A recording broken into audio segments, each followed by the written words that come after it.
I'm Kate Reynolds, and I'm here representing the teacher education interest section.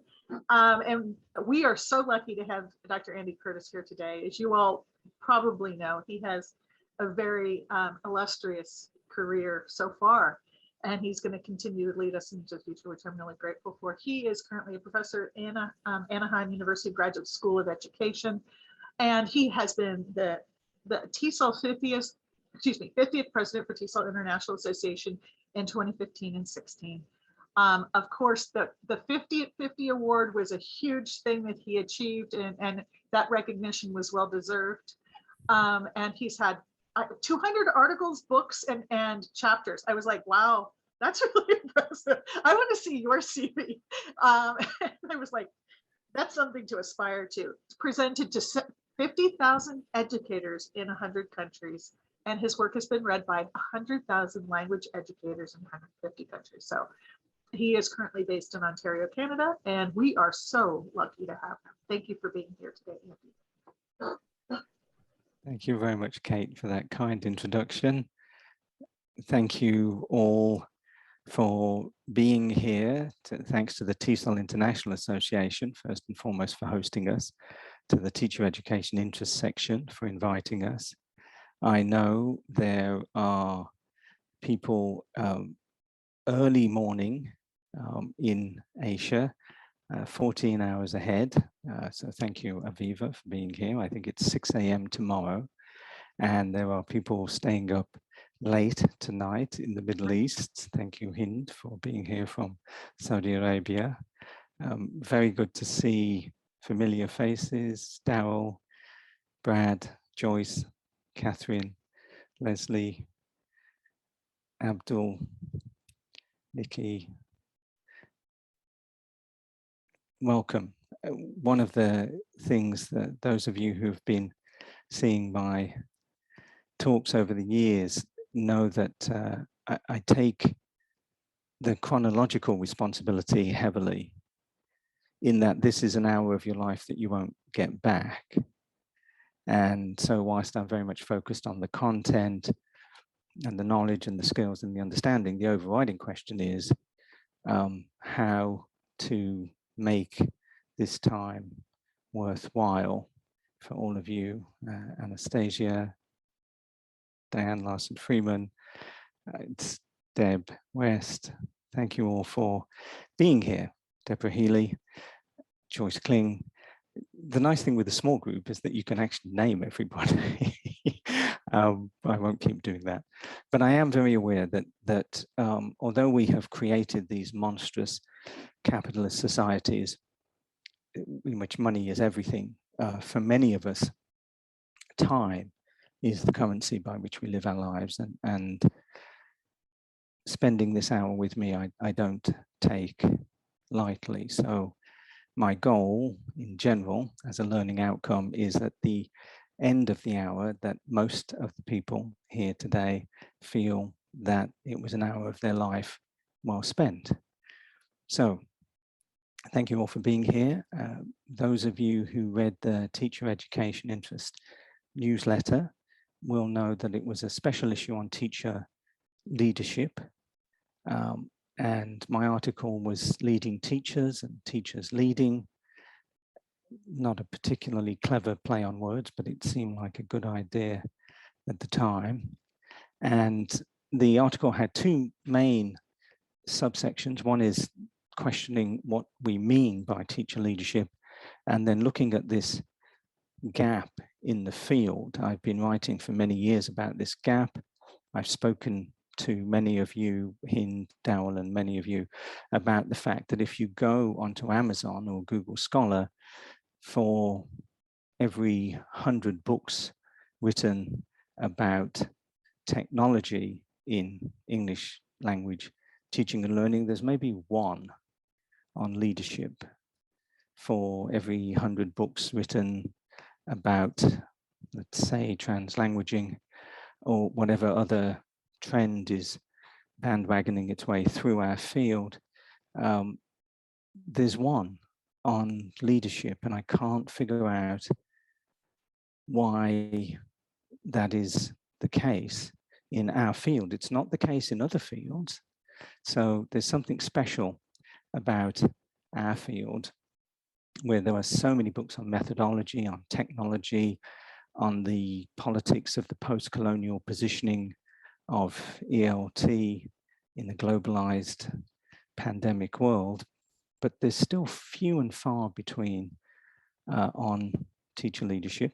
And some of the attendees here, past President Deborah Healy, is one of the contributors to the book.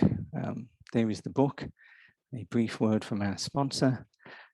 It is part of a series by Tom Farrell, also a professor here in Canada, who has written very extensively on reflective practice, mostly in English language education. And my co-edited book in the series is reflecting on specifically on leadership in language education.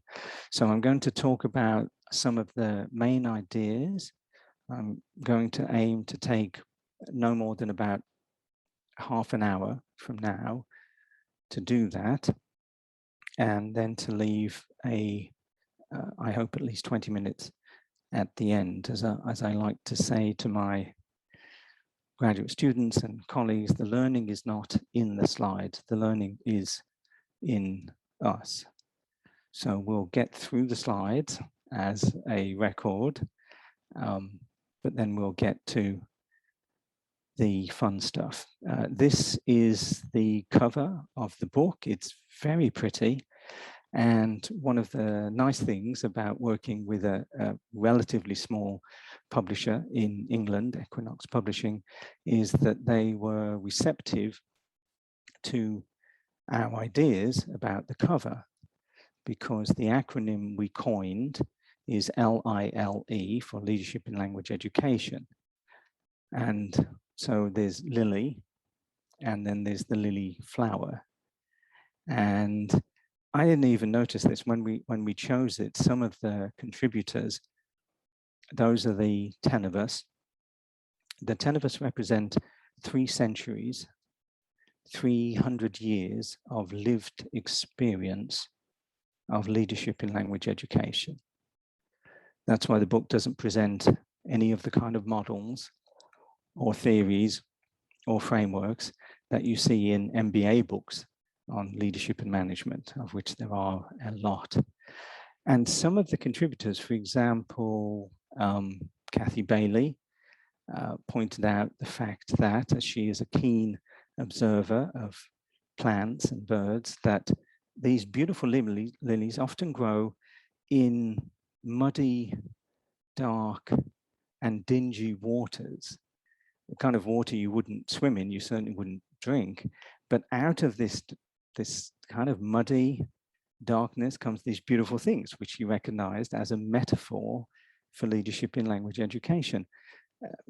Rosa Aronson, the previous executive director of TESOL International Association and now the interim director for a little while longer, is now a qualified yoga instructor. And she looked at some of the yogic connections between the lily flower and yoga and leadership. So those, as you can see, there are past presidents of TESOL. Marjorie Rosenberg is the past president of IATEFL. There are past, present, and possibly future members of the board of directors. So we asked 4 key questions. And you can see the first one there was a 1-page bio statement in a way.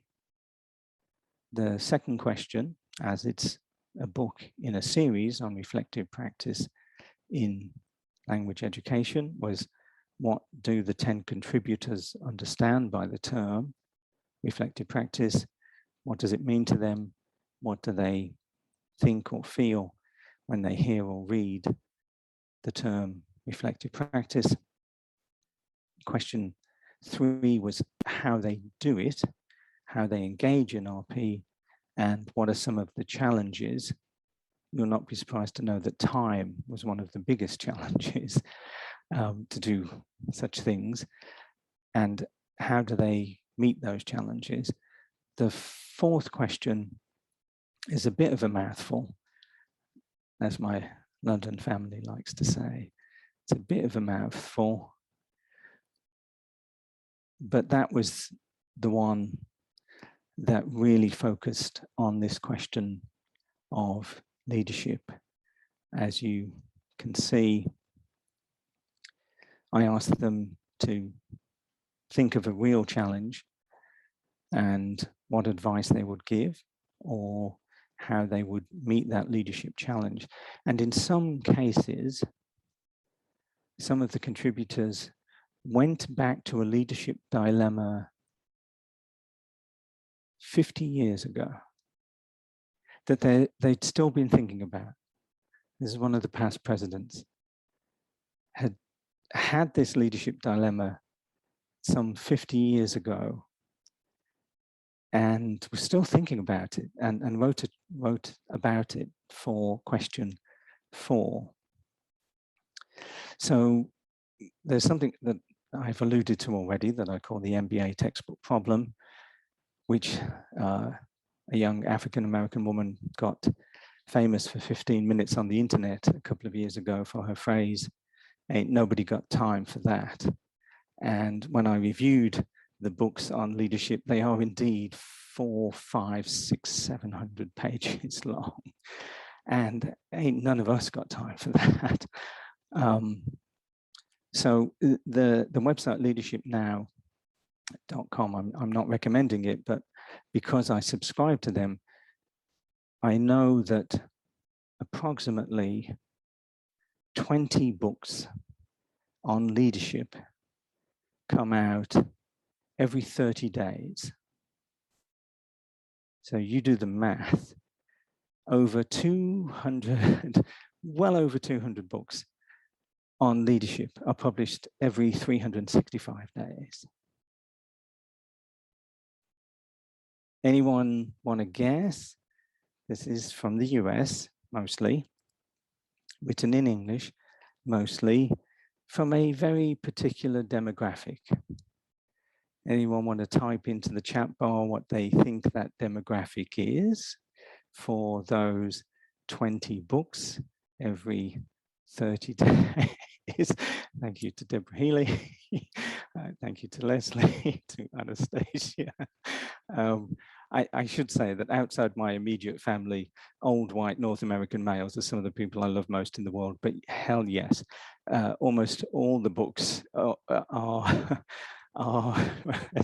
those white dudes, and they have run these corporations and they've made a ton of money. And I don't have an issue with that, but what I find is that almost none of them acknowledge the fact that having been a white man in a white world their whole life has anything to do with their success. They, honest to goodness, bless their little white hearts, they honest to goodness don't get that having been a white man in a white world was a big part of your success. They're like, no, the women and the people of color, they're good, but they just weren't great. That's the problem. So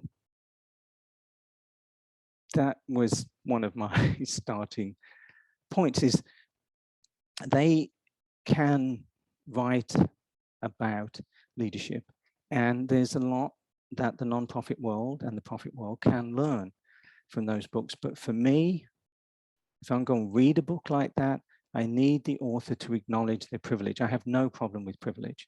As a man, I've enjoyed many. As a person of color, a visible minority for 58 years, there's a lot I haven't. So it's not about privilege, it's about whether you're blissfully unaware of it or whether you acknowledge it. Most of them don't in the 250 books that come out every year from that particular genre.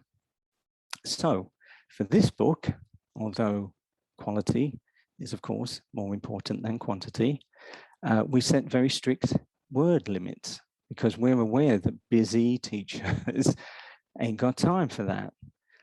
The great man, leader, etc.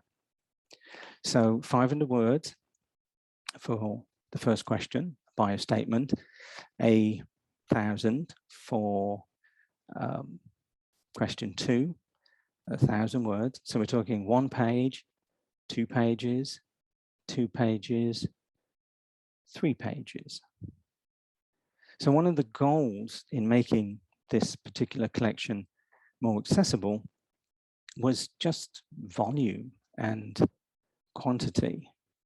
So we set ourselves a pretty ambitious task as a group to write something meaningful, to write something groundbreaking. This is the first time that 3 centuries of this experience has been brought together. It's also, as far as we know, but let us know if that ain't so, it's also, as far as we know, the first time that the body of literature on reflective practice has been brought together with the body of literature on leadership, especially leadership in language education, which is a very small body. So one of the things that my job was as the editor was to go through those 10 responses to question 1, to question 2, to question 3, and to question 4, and identify recurring themes, the learning points. So for the first 3 questions, we had at least half a dozen distinct learning points that people have said to us, I'm in a leadership role now in language education, and I wish I had known that learning point then. So that was the way we, very, very practically oriented. A lot of leadership is very theoretical. As I said, it's based on economic models. It's based on the for-profit industry. It's based on stuff that simply doesn't apply to us. So there was a total of some 30 learning points. I won't be going through them today, but we will be talking about some of those. The opening chapter was, the book took maybe 2 years from call for papers to actually being published, which is short in the publishing world. It's frustratingly long for me, but we began the book and published the book pretty much as COVID-19 was coming. I put out the call early 2019 or early 2020.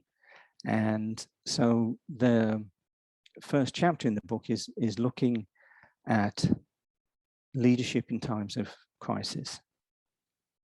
And one of the interesting thing was I went around for a couple of years saying to people, I'm writing a book on leadership in language education. They're like, oh, that's nice.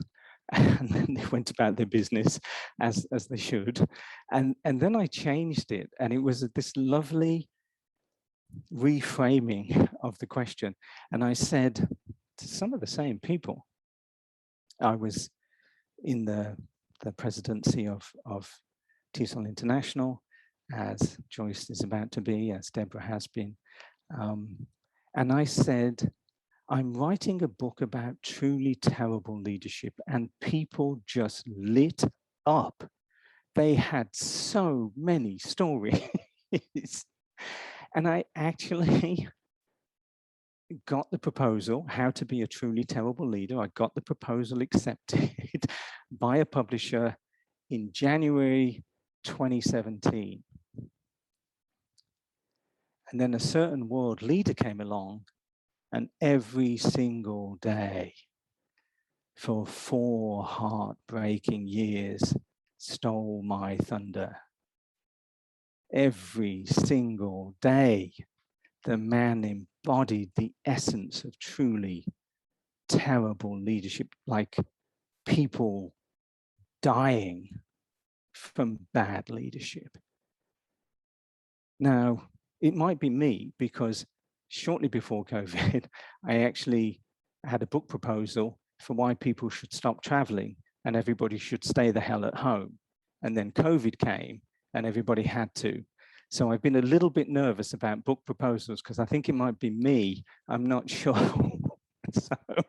So we were able to set this in a much broader context than language education. That's a broad enough context, but we were able to set it in the context of the pandemic and in the context of work like the pieces from Politico.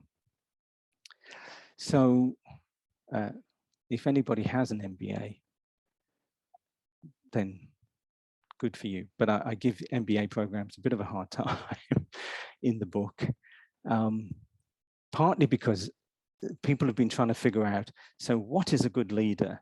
And they've been asking this for a very long time.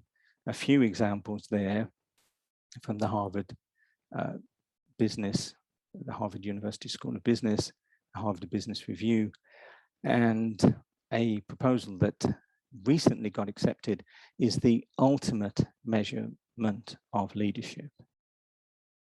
This idea that poor leadership costs lives, measurable. We now have the ultimate, albeit gruesome, metric. Body bag, body count leadership is what I'm calling it in my work. If you're the leader of a country where a lot of people died and they didn't need to, you a bad leader.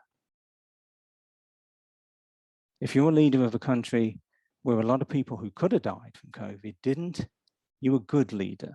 It's that simple.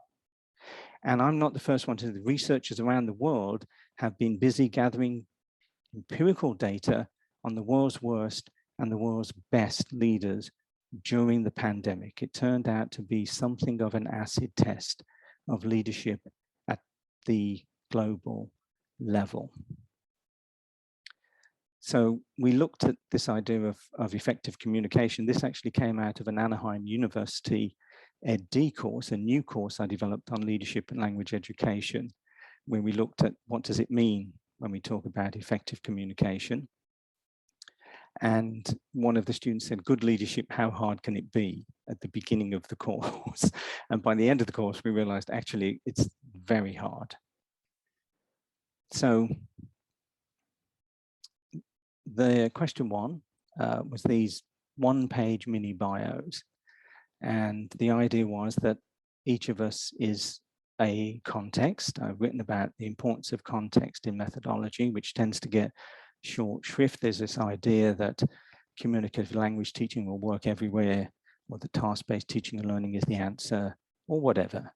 No, they're all developed in specific contexts, which is why they bomb in other contexts. So that was the reason for the first question. And we talk about the native speaker myth. There's also the objectivity myth.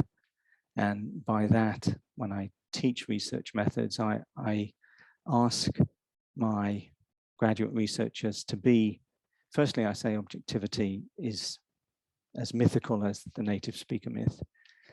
But what you can do, what you need to do, is be as objective as you can about your own subjectivity. To be as objective as you can about your own subjectivity. Don't try to be objective, because you're going to be researching things that you have an interest in.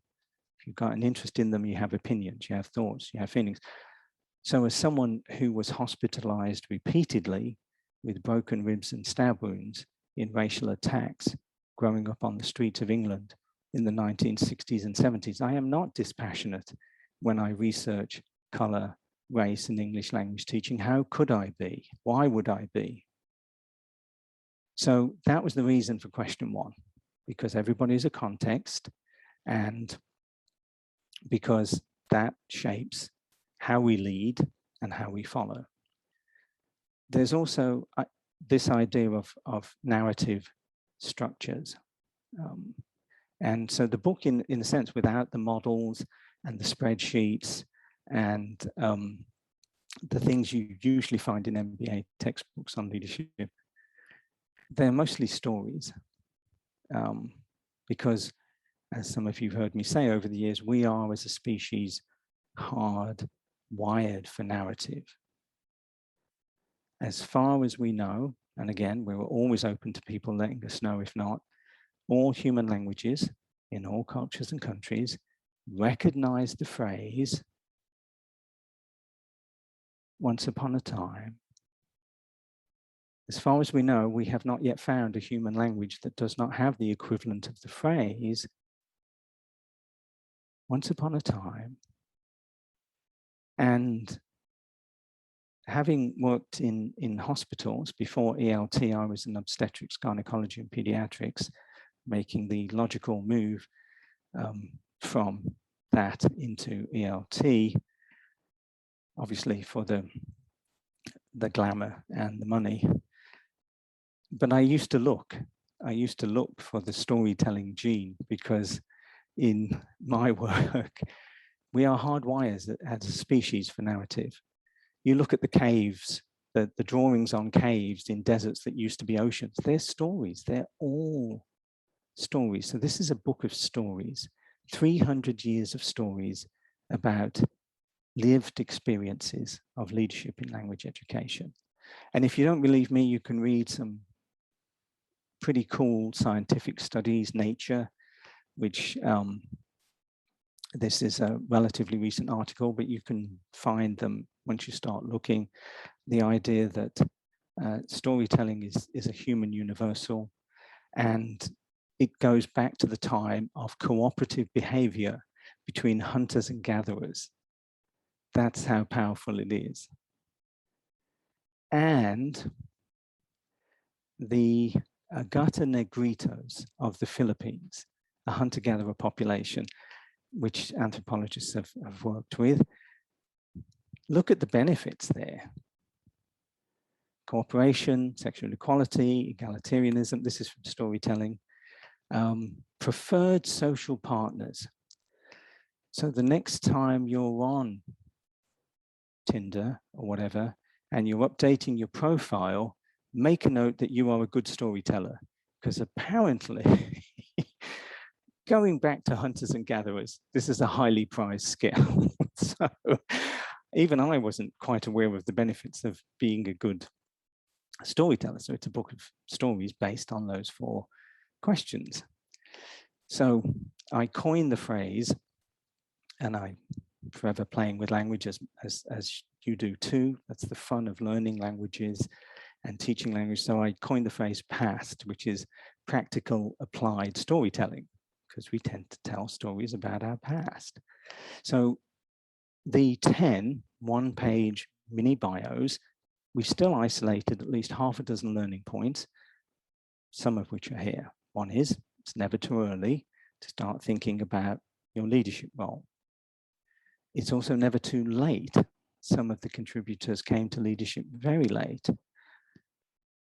I wasn't expecting, but I wasn't surprised at how many of us in the book had come from pretty disadvantaged upbringings because of our race, our skin color, our gender, all of the above or anything else.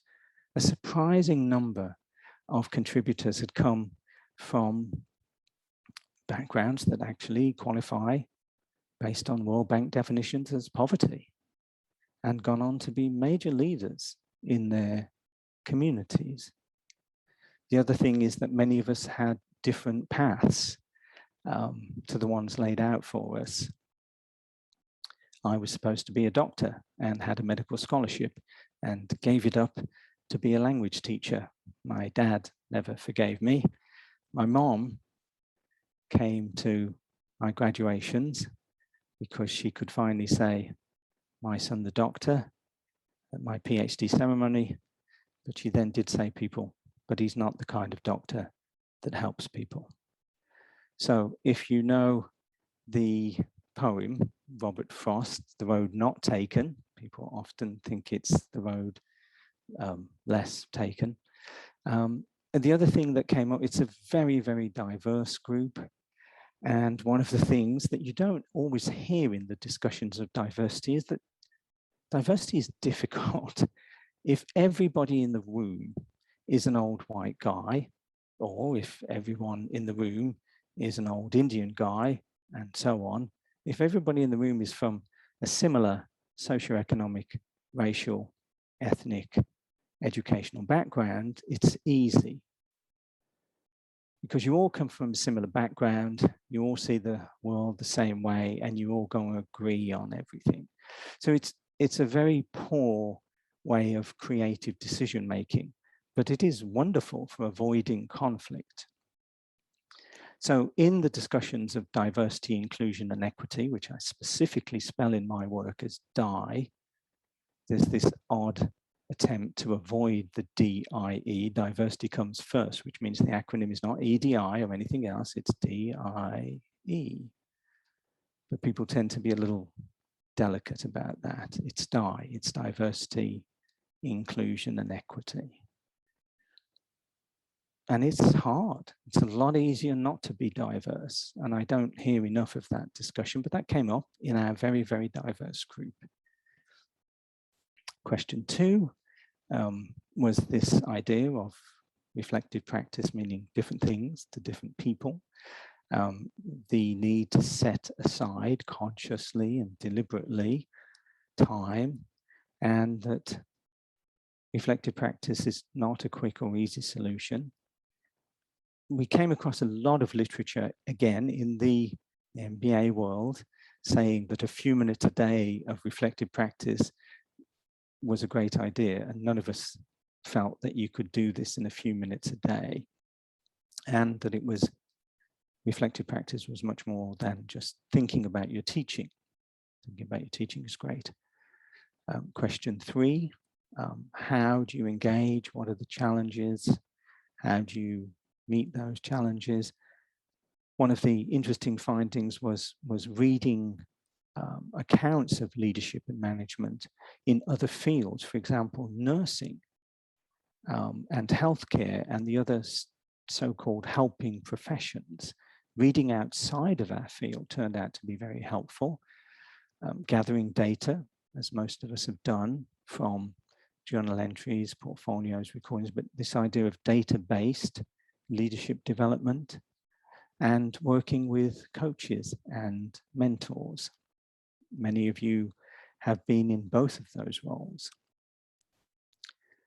The 4th question, this big leadership challenge that people were asked to reflect on, and in some cases, such as past President Deborah Healy, reflected on a whole series of challenges over a long period of time, all of which were connected by various themes, recurring themes over the years. I'm going to choose as an example of the dozen recurring themes from question 4 responses was the idea of being an outsider. Many of us, as it turned out in the book, had been outsiders. So I looked at Albert Camus' L'Étranger, the 1942 novel, and this idea of estrangement usually being negatively connoted, and my idea of self-estrangement, self-selected estrangement as being a way of creating a distance between me, myself, and I, and in that space, the circle within the triangle of me, myself, and I is where you can engage in your leadership development. So that number 4, in a way, went back to the beginning and looked at so-called world leaders who encourage 74 million people to vote for them on the idea that if someone is different, then they are dangerous, and if they are dangerous, they should be destroyed. So one of the recurring themes in the book was our differentness and how that was sometimes perceived. This idea that not alike means do not like. Differentness is dangerous, and this is a message that many countries have had their world leaders pushing for a few years now. So many of the accounts describe poetically and beautifully and movingly how it is when you embrace the fact that you're on the periphery, when you give up the idea of ever being mainstream, and when you realize that sometimes you can get a much better view from being much further away on the margins. We all think that the closer we get, the better the view. Not necessarily.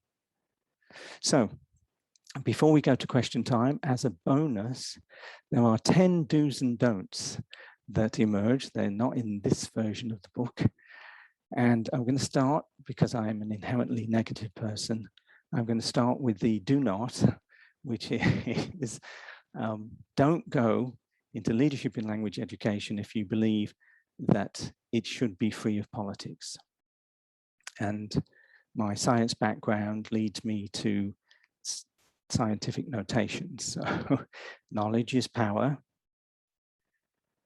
There is no knowledge without language. You cannot create, store, or transmit knowledge without language.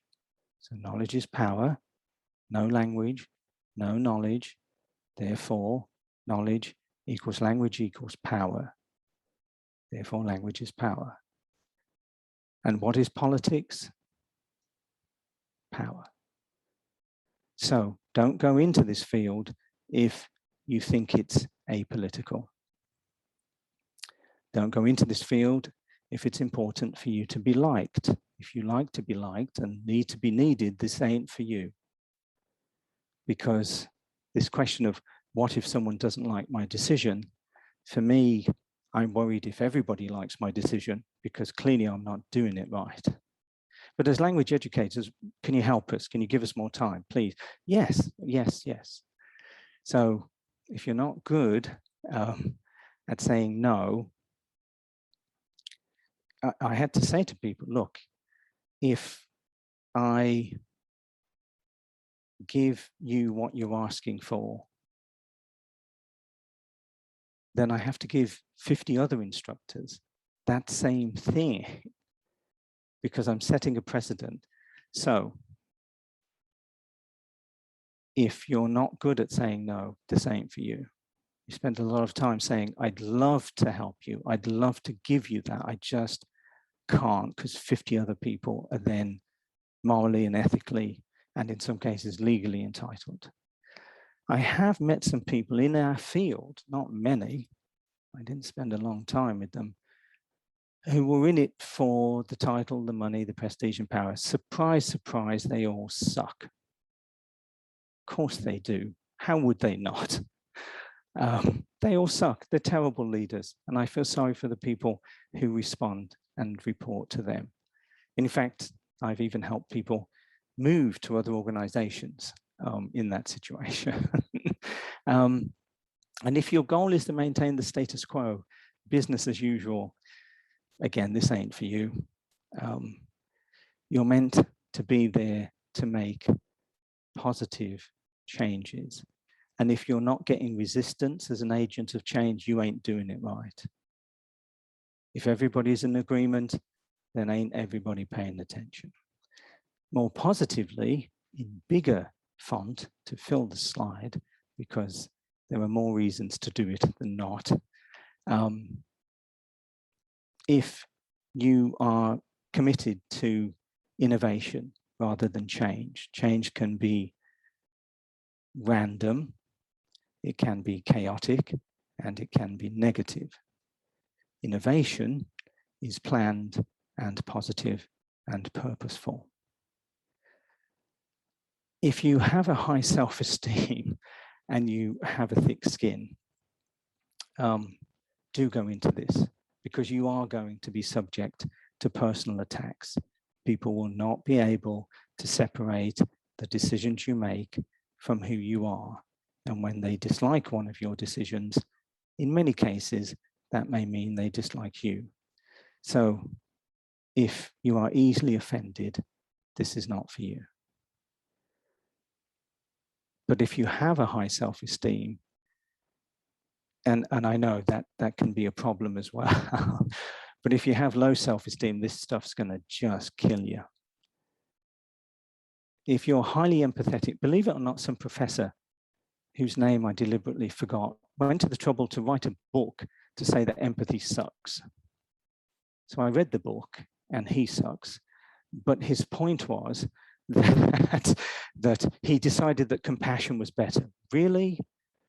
A hint to new academics. Take a universally acknowledged good, like empathy, and write a book that says it's bad, but then say it's not really bad. Okay, welcome to the celebrity intellectual. Sold a lot of books, complete garbage. Compassion, considerate, and context aware, if you're good at those things or if you want to be good at them. And also a highly developed sense of humor. This idea, which comes from Clint Eastwood, who I used to be a fan until he was poster boy for NRA and a Trump supporter. But Clint Eastwood apparently said, take your work seriously, but do not take yourself so seriously. So done there. I'm going to stop, I believe, stop screen sharing. And so we can see each other, because I have to tell you, over this 20 months of presenting online, when I've said to people, what do you most miss about the in-person, in the flesh conferences? Ain't nobody said, I really miss the slides. Funnily enough, nobody said that. So I'm working on theories of teaching and learning online. One is the idea of connection without contact. So this is where we get to connect. Please do, I'll hand back to Kate, who has been monitoring the chat bar. So have I, but Kate is agreed to help if some questions came up then or now. They have been surprisingly quiet. They've been chatting a little bit, just these are my observations, chatting a little bit, touching base, introducing themselves. Some people said, hey, great, great that you won the IATEFL award, great, congratulations. But they haven't asked any questions. Oh, so clearly I've answered all the questions that everybody has. But looks like we got some hands up, so thankfully. We've got about 15 minutes. I would love to take as many questions as possible from as many people as possible in the time we have remaining.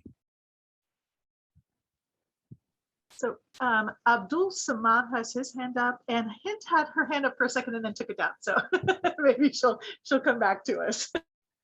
She's shy. No, she's not. Great questions. Yes. Yes, Dr. Curtis, thank you so much for the presentation. Thank you for the idea. Thank you for the critical aspect and perspective on leadership. So my question is, as 50th leadership of TESOL and as an international organization, when you were in that position, what did you do to welcome diverse leadership styles? Because sometimes say it's easy. I get trapped with people who are willing to say yes to me and look like me. It's not on the skin color, but also in the mindset. Sure. So it's easier just to get trapped into the leadership where it seems I'm grounded myself with this similar mindset. But my question is, what was your strategy to welcome all leadership styles, understanding that people are at different stages on the leadership journey? Thank you. Thank you very much for the question. I'm just having a quick look to see if Deborah Healy is still with us. Yes, she is. So, I'm going to say this in front of past President Deborah Healy, and she's welcome to chime in. During my presidency, I was blessed to have two Deborahs that went on to be presidents of the association, Deborah Healy and Deborah Short. And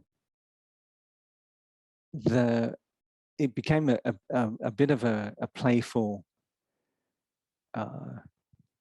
acid test, is that we'd be having these very lively, vigorous discussions, and usually Deborah Healy and Deborah Short would be asking some of the most difficult and the most important questions.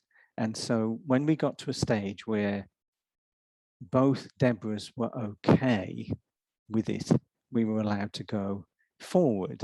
Now, both of those Deborahs went on to be presidents of the association. And for me, I'm very grateful to both of them, because as a teacher in a classroom, we often want to cover as much material, particularly if the students are hurtling towards some national exam. We know that. And it was an adjustment for me, which I am grateful to Deborah Healy and Deborah Short, to help me understand that, and indeed our present president, Gabriela Klečková, wouldn't let things move forward until we had really addressed the issues. And there's this massive agenda, and you're trying to get through it, and trying to, for me, learn to appreciate the people who keep holding you back from moving forward for the best reasons. So I'm going to ask Deborah, if I may, to comment on that. Yeah, I think there really is something about trying to balance the need to get through an agenda and having really the time to spend on the most difficult areas that you have to adjust to discuss. I think that if you can get more of the day-to-day decisions done online or separately or something like that, then you spend your time in a valuable way discussing the things that you need the collective wisdom to discuss. You don't need the collective wisdom to decide, do we charge $375 or $380 for XYZ? You need collective wisdom to say, should we encourage attendance by certain people by offering them scholarships? That's the question that counts, not nickel and diming, the way that so often we get caught into nickel and diming and drove me insane. So yeah, I think you need time to talk about what you use the collected wisdom of the group to decide, not junk. Thank you, Deborah. And that, I hope that goes part way to answering your question, which is that people have different ways of processing, and some of those ways are quick and some of those ways are slow, but all of those ways are helpful. And that took me a while to learn. So when you have these very diverse, that's why I say diversity is difficult. Sameness is easy. We don't talk enough about the benefits of sameness because it's just easier to get stuff done. But when you have this very diverse range of ways of thinking and diverse questions to ask, as you heard from Deborah, some people are asking big questions, and you know, as Deborah knows, we did spend 30 minutes one day on where to put the semicolon. I'm like, oh my goodness. A room full of language teachers, we are never going to get out of it. Thank you for that question, and thank you to Deborah for helping with the answer. Who do we have next on the line? Hind, would you like to ask your question, or have you rethought that? Yes, hi. Okay, I have a question. How can leaders fail? That's kind of linked to what you said at the beginning. Yes. Leaders fail. The how is easy. The main way, the quickest way, I think, to fail, and thank you for knowing me well enough to know that people like us flip the question, which is how to succeed. And you're asking, well, how to fail. And the easiest, quickest, most effective way to fail is to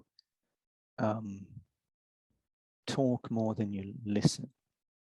It's a bit of a cliche, it's a bit of a meme, but the notion of active listening, the most effective leaders that I've been coached and mentored by and have strived to become are the ones who spend far more time listening than they do talking and note taking. I see really senior leaders, and I'm impressed and surprised that they're taking notes. They're at the top of their game and they're taking notes because they're still learning, they're still listening. So the quickest way to fail, don't listen.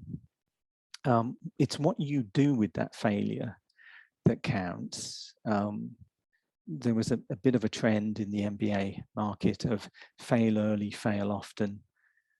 I'm not sure that's true, but as we show in this book and in many other works, you learn more from your failures than you do from your successes. There's an elaborate psychological discussion about this in the counseling literature. So I think it is good to have some early failures and to have people around you who can help you learn from those, because what we see, not so much in our field, but certainly in the business world, is people who have these meteoric rises to success, and then it comes crashing down in this colossal collapse. And that's because the things that got them to the top, which is self-driven, very independent, self-disciplined, all the self stuff, is also what broke them, because they didn't ask for help when they need it. And I've certainly done that and paid the price.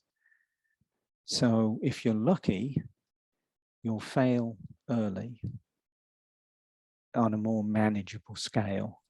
And if you're very lucky, you'll have coaches and mentors around you that help you learn from those mistakes. You know, we say to our learners in the classroom all the time, make mistakes, make mistakes. It's a safe place, you know, feel safe to make mistakes. But we also say, don't keep making the same mistake all the time, because clearly you're not learning. And as we see from world leaders and others, there's a lot of people making the same mistake again and again. So I hope that addresses a bit of your great question. Thank you, Hind. Yeah, that was a great answer. Thank you very much. Thank you. There is one question in here from Deb Bust. So how do we transmit this idea that teachers are leaders, and how can we assure or reassure that in the leadership within the leadership of the professional councils, heads of affiliates, that sort of thing? Yes, thank you, Deb. And thank you for joining us. How do we transmit the idea that teachers are leaders? One of the, firstly, my beginning position is that leadership is not for everyone. And so if a teacher says to me, I love the classroom, I believe I'm making a difference, don't want to go into leadership, I don't want to be an agent of change, leave me alone, I'm good with that. Because they're doing great work. And I've seen too many institutions where people who are great in the classroom ironically get removed from the classroom to go into a leadership role. And some do well, and some would have been so much better off to have been left in the classroom. So I've learned that lesson. I may even have made that mistake myself in taking some teachers who were really good in a teaching and learning situation and putting them in the leadership role that I didn't support them well enough for, they weren't ready for, they didn't want. So that's the first point. It's not for everyone. Don't try this at home. But when teachers say, I'm interested in leadership, but I think I'm too old, I hear that. I don't think I'm whatever enough it is. I sometimes, if I'm lucky, I get to sit in their classroom. I see a recording of their lesson, and it doesn't take long. You know, any of us here today know, you know when someone's a good classroom manager. You see it very quickly. You do, right? The more classrooms you observe, the more quickly, beyond the language and the content, methodology, technology, the politics and everything, like, yeah, this person can really manage the interaction. And so one of my responses to Deb's question is, if you're interested in leadership, and here are all the areas that I think you shine in classroom management, I believe those are transferable skills. I believe you can take those skills as a great classroom manager and parlay them into a leadership in language education. And then they see the connection because they've been managing all day long and quite often leading, managing in the classroom, but then I see them leading with their colleagues. That's to me a future leader. And part of envisioning as a leader is seeing in people their leadership potential when they themselves may not see it. People did that for me. David Noonan, Kathy Bailey, Neil Anderson. People saw in me leadership potential long before I saw it. So if you see that and you're lucky enough to have those people, then that would be how I would answer Deb's question.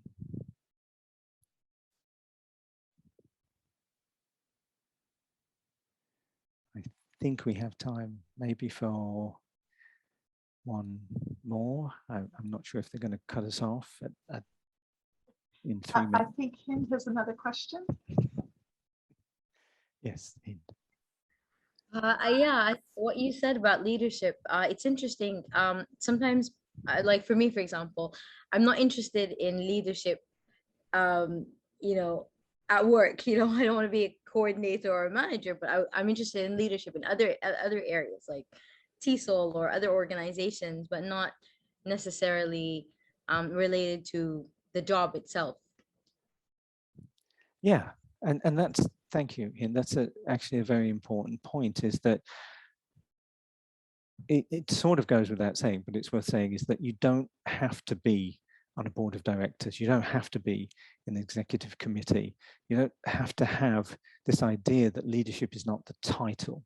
Leadership is not, you know, it's not what it says on the business card. But I know you, for example, Hind, and I would say that you've been in all kinds of leadership roles for years now, outside of your professional day-to-day teaching and learning. So leadership comes in many forms. It can be within the classroom, within the school, it can be within your association. So I think that's an important point. There are many different ways to lead and manage, just as there are many different ways to teach and learn. Thank you. Thanks, Hind. I've got a question for you, Andy, that I've been struggling with for years. Okay. And if you can't answer it, or it's too outside of the playing field here, I understand. I've been asked in the past, what is my vision for a specific role as a leader? And I don't think that before one's in that situation, that a vision could be generated. I believe that the vision is something that the group develops, and the group should, you know, collaborate on. So as a leader, I don't want to bring in my own vision of something and kind of enforce that vision on other people. I'd like it to be a group developed one. So I struggle with it when people tell me that a vision needs to come from the leader, only the leader, and in particularly taking on positions. So what are your thoughts around that idea of vision, and where the vision should come from? Yes, thank you. And it's a common dilemma and a good question, I guess a good point to wrap up on today. For me, one of my heroes, I guess, it's a little bit of a cliche, but Mohandas Mahatma Gandhi, when he had finished his schooling at Oxford or Cambridge or one of those places in England, and he came back to India, his supporters said he'd been away for a while, and they said, we will follow you to the ends of the earth, but you will spend a year doing nothing but being Indian and observing. And so I've actually gone into job interviews. Again, I don't try this at home, but I've gone into job interviews where I've been the only candidate I know, because the big question has been, what is your future? What is your vision for the future of the organization? And I have actually said, I don't have one. And it's been a lovely moment for the interview panel, just to see the looks on their face. They're busy looking through my CV. And did we get the wrong person? I Not feel quite the same possible. way. Quite possibly you did, but and because so many people were trained, and they had slides, and they had beautiful spreadsheets and organograms and all this visual support. And having got their attention by saying, I ain't got one, then I talked about the importance of fully understanding the context and the fact that that takes time, that I had some overall goals and objectives, but specifically in terms of how to realize those. So I went with the old metaphor, which is the journey. I said, I have some destinations in mind. I've researched the organization. I've extensively studied the institution. So I have some possible destinations in mind, but it's going to take me a while to work with everybody to figure out the many different pathways to get there. And sometimes that got me the job, and sometimes it didn't. But in the places where it didn't, I would not have been a good fit anyway.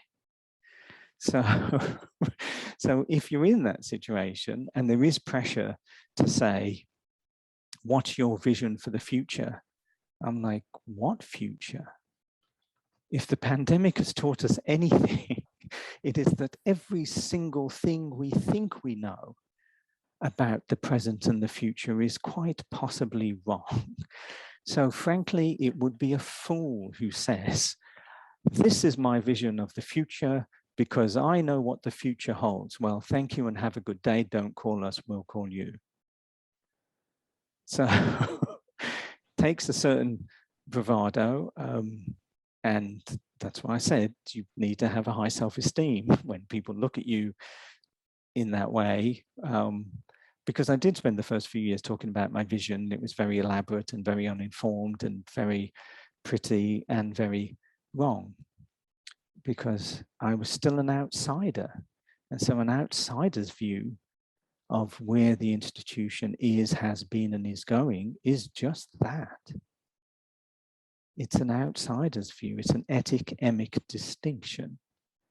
So if an organization is not willing to give me the time to go from being an outsider to an insider, then I'm not the person for the job. I can recommend, and I have actually said this, I've got a list of people who are just coasting to their pension and retirement who would love to keep the status quo, and maybe they would be better for this position, because that's not my thing. I can so relate to what you're saying. And in those moments, I've struggled to find the words, and you gave me a beautiful metaphor of those possible destinations. So thank you. I really appreciate that. Because I think it is about knowing the situation, knowing the context, and knowing what's going on within that situation, and what the team thinks is accomplishable within those parameters. And so, yeah, that's very helpful. Thank you. Are there any other questions? I think we're at time, aren't we? Probably. I mean, I have time, but I know for some people, they got to go to work, they got to go to bed. Yes, it's late for some and early for others. So yeah, sorry to interrupt. I think I saw Mohsinatu hand raised, the visual one. I think she was having a question. Oh, okay, thank you. Thank you, Abdul. And Lynn has her hand up too. Sorry. Hello. Thank you, Abdul. I am Mohsinatu. I'm an English teacher from Senegal, but actually I'm in the United States as a Fulbrighter. So it was just like a contribution because I don't know much about leadership, and I haven't got a chance to read the book yet. Hopefully I can.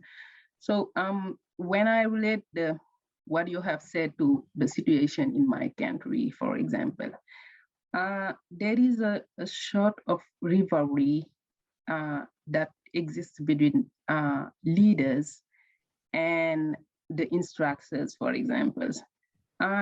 Most of the time people can get well along, with their colleagues are structured. But as soon as you become a leader, people tend to start scrutinizing your actions.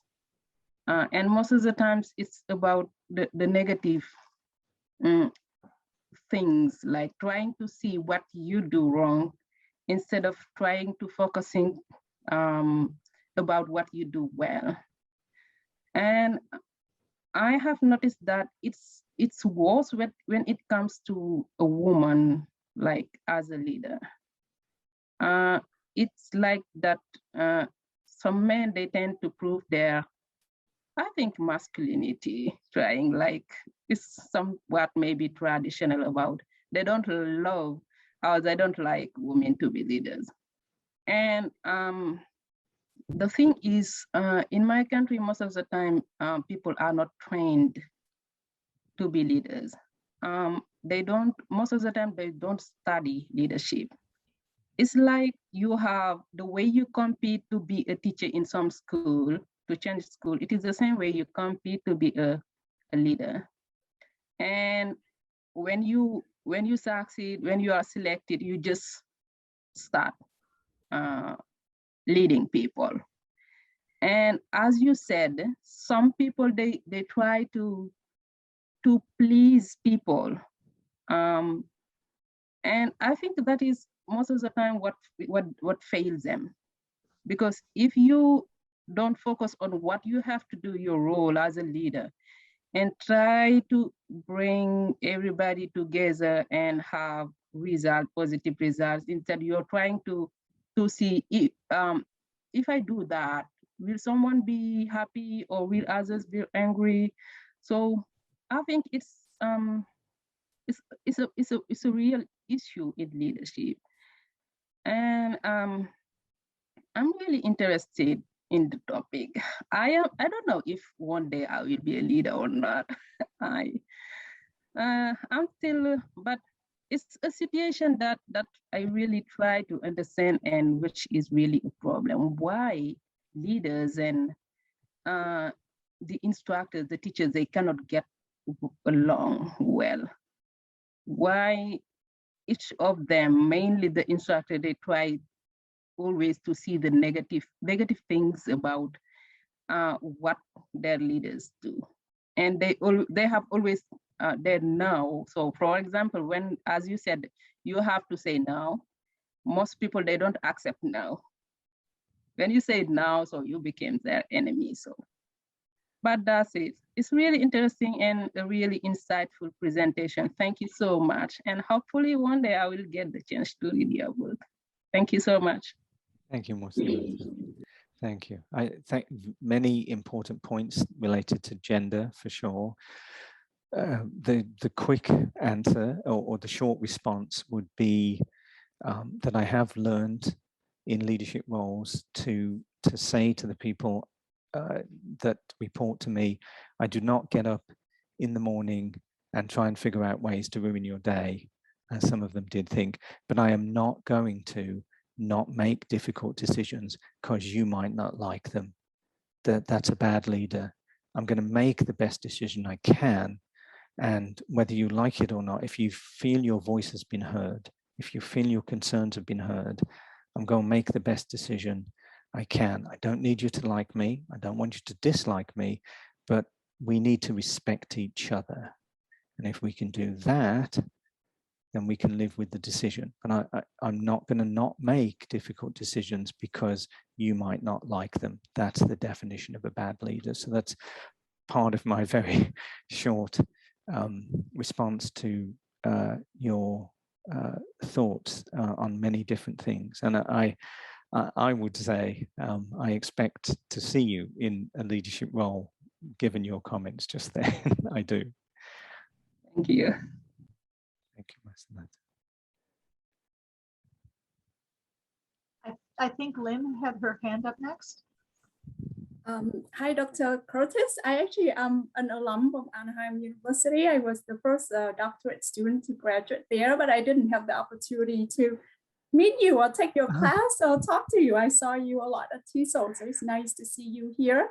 One thing that you said kind of was intriguing to me, and it makes me reflect on my experience, is that you have to be ready to be attacked. And now looking back at work, I used to be very feisty, and I have to say that I went through that experience. And now, because of the pandemic and because the program is smaller, I have directed my energy elsewhere, like being involved in TESOL. I haven't felt like I have been attacked so much. So I'm just wondering, is it because I haven't tried enough? Is it because I haven't been vocal or feisty enough? Or is it because I haven't really had the opportunity? So I was just wondering if you can comment on that, or maybe give me an idea of what I should expect if I aspire to maybe do more and maybe make more impact. Well, it's always lovely to meet the alums, and the whole 30 seconds that we've known each other, I will say that not being feisty enough and not being vocal enough is not an issue for you. And you don't want people, I mean, you don't set out to have people attack you in the way that I have been attacked in the past and indeed in the present. So I think, and Hind and I have talked about this as well, is that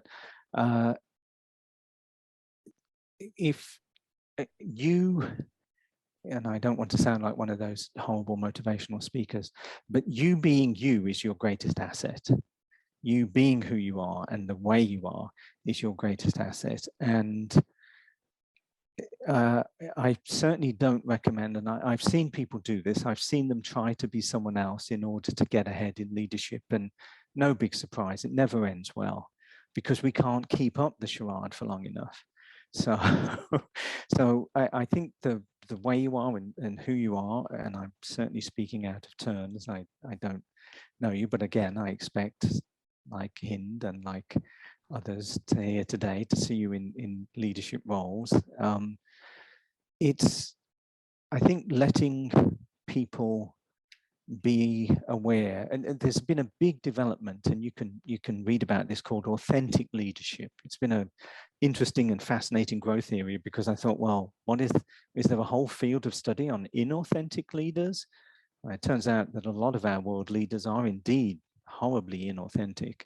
But there's an interesting body of literature, which I think you might be interested to have a look at, on this notion of authentic leadership, in which who we are and how we behave, for me, my Britishness, my sense of humor, my irreverence, my self-deprecation, it's gotten me into trouble, but I'm not going to not be those things because it's who I am. So helping, as well as understanding other people in our empathetic and sympathetic and active listening ways, is good, but we also need to, I think, help people who may not be familiar with people like us know who we are and how we are. So not to change anything that you're doing, as the phrase goes, you be you, and just accept that some people won't like that, and learn very quickly to distinguish whether they actually have an issue with what you're saying or whether the issue is with who you are. So when you can make that distinction, then you can go past it. But in the very brief time we've had together, I would say the qualities that you describe would make you an excellent leader. Thank you. Thank you. I kind of have a sense of when the problem is with who I am, but thank you. Be you, be you. Please don't change. And Lynn, there's a lot of comments in the chat box about ways to get involved. Sometimes I think in terms of TESOL leadership, people don't really maybe know how easy it is to take a leadership role. And I say that, I mean, you know, it can start at the little things, you know, attending open meetings and getting to know people and volunteering for things within the intersections or your affiliates. And, you know, it kind of escalates from there, and then you get involved in more and more things. And so it's, don't be afraid to put your name out there and to just start trying for things. Hind, you have your hand up? Yes, please. You mentioned that you've been attacked, right? Yes. Have you mentioned that now? Yeah, I think you've mentioned it. I did. I attended your presentation on peace linguistics, IF4. You talked about your background and childhood. Has that helped you become, has that helped you in your leadership? You're a great leader. Has that helped you, or was it difficult? Did it make it, harder? What was the impact of that? Yeah, thank you. As thank you, Hind. Some people will know, my family background is one of slavery. Several generations ago, my foremothers and forefathers were kidnapped by the British Empire from the peaceful paddy fields of Patna, Bihar in India, and taken to work on the sugarcane plantations of what was then British Guyana. And so several generations of slavery and indentured labor. So when I was able to spend extended periods of time in India to look into my background, our family history is under livestock. So horses and stuff were listed by value, and then my family members were listed lower down in the inventory under the Great British Empire. So coming from that background, also growing up with a great deal of domestic violence, dad's alcoholism, mom's suicidal depression, you pretty much just figure you're doing well not to be dead. Being alive is better than you thought you'd be. As I said, by the time I was 18, I'd had multiple stab wounds and broken ribs from racial attacks on the streets of England, where scrawny brown boys like me were seen as an easy moving target. Not a very quick moving target, but an easy moving target. And my friends who would come to visit me in hospital regularly, because they're my friends, they would say to them, they said to me things like, didn't you tell them you were British? And I would say, firstly, they didn't ask. And secondly, I'm not sure it would have helped. But I did foster a fantasy for many years during my hospital stays of just before the blows rained down on me. And in my school, we were taught, the kids of color were taught how to protect your vital organs, because there's a way to hold yourself when you're on the ground and people are kicking you. So you were taught as an after-school activity of how to protect kidneys and other functions when you're on the ground as a way of holding yourself. But I fostered this fantasy of just before the blows rained down, I'd pull out my British passport at the last minute, and they would say, I'm terribly sorry, I didn't realize, and move on to the next visible minority. That never happened. But, so yeah, several of the kids who grew up the way I did ended up in jail, ended up on drugs, have been dead for a long time. And when you come from a background like that, you bring all of that baggage with you. But if you're lucky, you have people who care about you, and coaches and mentors and families and friends who help you find a way to make that a positive part of who you are. As a teacher, as a parent, as a husband, as a father, as a leader. So yeah, thank you.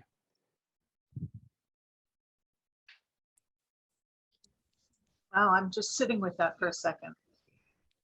Me too. I hesitate to say, are there any other questions? Because it feels like it's a real transition from where we were. I can say I relate to where you're coming from on a different level, but I can relate, and I feel for you with your experiences. So I'm glad that you have been able to turn that around and make that a powerful thing for your life. So I guess on this note, we will conclude. I'm so grateful that you came and talked to us today, and you've given us a lot of fruit for thought. And I feel like the conversation that all of you have brought about as well with your questions and comments have really allowed us to develop the concepts more fully and see them in a very practical way for our lives and for the organization, the TESOL organization. You know, a lot of the comments I was making was trying to encourage people to get involved, and because TESOL needs really good leaders. And I appreciate the model you've provided, Sandy, and so many of others of you here who have been on the board and who have been past presidents. You know, you have been vital to all of us in our long-term learning. So thank you for you as well. And on that note, have a great day. Be well. Andy, this was a gift, and I'm so grateful. Take care, everyone.